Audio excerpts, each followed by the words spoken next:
Hello and welcome to Team Wing It's Concept Design Final Presentation. Team Wing It was created through Oklahoma State's Applied Aerodynamics class, where we chose to do the project over Supersonic's small, unmanned aircraft vehicle. Our team is made up of 9 members, who can all be seen on the left. So now that we've introduced the group, let me tell you a little bit about the requirements of the mission at hand. So this aircraft must be capable of flying supersonically for over 60 miles, all while weighing less than 55 pounds using a commercial gas turbine engine. The chief payload for this aircraft is a high-resolution FMV camera.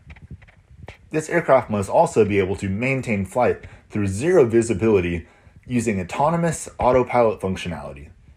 In addition to all these requirements, it must also be up to date with all FFA standards, including the CFR Part 107 certification rules, and all electronics and propulsion systems must be existing and in service by 2021. The mission profile for our aircraft can be seen on the image to the left. In addition to the requirements shown on the last slide, there are also several performance requirements.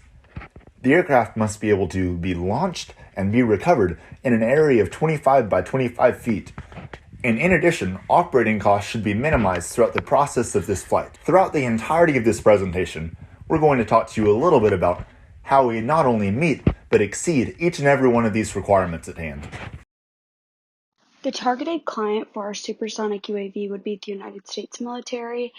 The use for the military would be for surveillance, whether international or domestic. The United States military is the major contributor in research and milestones in breaking the supersonic barrier. National emergencies escalate within seconds. A supersonic UAV could be a response to these crises. Also, we would advance our abilities to have surveillance on a country when or wherever due to size and speed. Next is our design. Here we constructed a model using some of our case studies that helped with our preliminary designs. Some of these case studies we went over were the North American F-100 Super Saver and Boeing Scan Eagle. This helped produce our final model with several other information about our materials and more information about the layout to follow. Cost feasibility. Breaking the sound barrier is very expensive due to the fuel consumption. For example, supersonic passenger jets burn 3 to 4 times as much as a commercial airplane. But since our aircraft is less than 50 pounds, it would not require as much and would not be as expensive as a fighter jet currently in use by the military. For example, the weight of a fighter jet used by the military weighs about 34,832 pounds for max takeoff weight, while our supersonic UAV weighs less than 55 pounds. This would allow us to use less fuel and for the cost to be less for the military. Our UAV is capable of breaking the sound barrier. Let's dive into the aerodynamics behind this.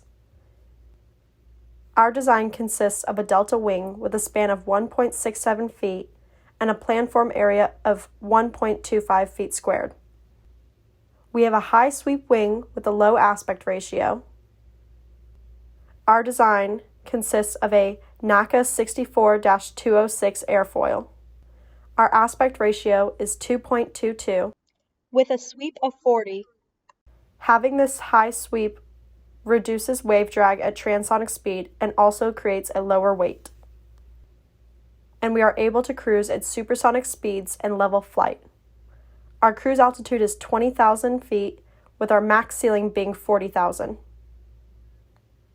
Now, after finding an engine we liked, we went with a rocket to add on to this instead of a double configuration engine, and thus we kept our weight down with a higher supersonic speed, which is perfect for what we were looking for. Next was finding a propulsion system that worked with breaking the sound barrier. This was found using a turbojet engine. In doing so, this had to go supersonic speed while still maintaining a reasonable weight, thrust, and fuel. This exceeded no more than 1.1 Mach number and went to an altitude of about 2,000 feet, which was perfect for what we were looking for.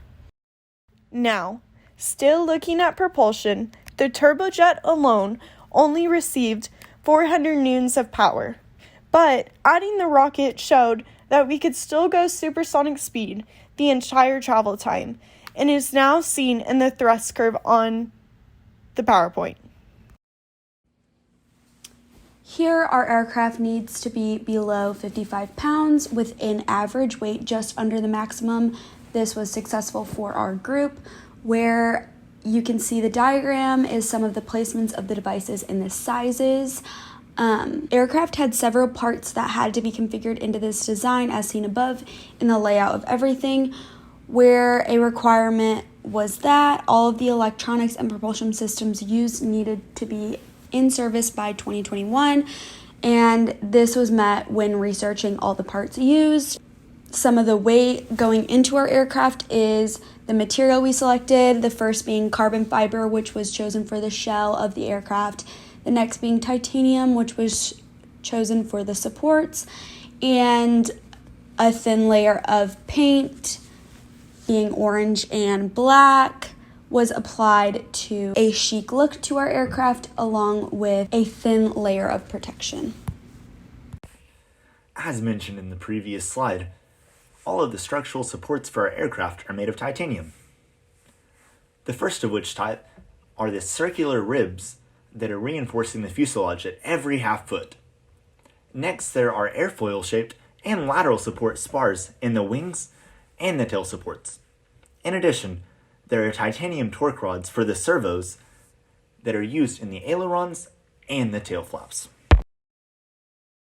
The high-resolution FMV camera we chose was the continuous rotational turret gimbal. This camera was lightweight with a long video range, allowing for surveillance needs. It provides the aircraft with a greater range due to its pan-tilt-roll camera control for wide-angle view. It also has a 30x optimal zoom that provides 1800p high-definition video with a 45 kilometer video range. The camera will ultimately be located at the bottom and at the center of the fuselage. That way, nothing is blocking its view. As mentioned previously, the aircraft must have autopilot functionality. The autonomous autopilot system that we chose was the Farco MAP-14. It was chosen because of its equipped barometric pressure sensor, 3x accelerometer, and 3x gyro. The ground control that was selected was the desert rotor, shown on the left. Through the desert rotor, you can see first-person video from the aforementioned camera, and you can also work directly with the software that comes with the Farco autopilot system. Of course, our unmanned aircraft vehicle had rules from the FFA we had to follow. Some of these rules from Part 107 are seen below. And yes, our aircraft meets all of them. As shown on the right, in order to minimize our required takeoff distance, we decided to launch our UAV from a pneumatic launcher system. The launcher system that we chose can accelerate a 60-kilogram aircraft to a maximum velocity of 52 meters per second. In addition, it can operate in any conditions, and it can be set up in only 15 minutes. In order to ensure that our aircraft stops within the 25-foot by 25-foot box, we've designed a two-net recovery system. The first net is a looser, more bungee-like net that's designed to help flex and to help reduce the shock put on the aircraft, whereas the second net dampens the impact and ensures that the aircraft is caught within the required space. Throughout the entire design process, we put a big focus on minimizing the operating cost, which I would say is probably pretty attractive to a potential consumer like you.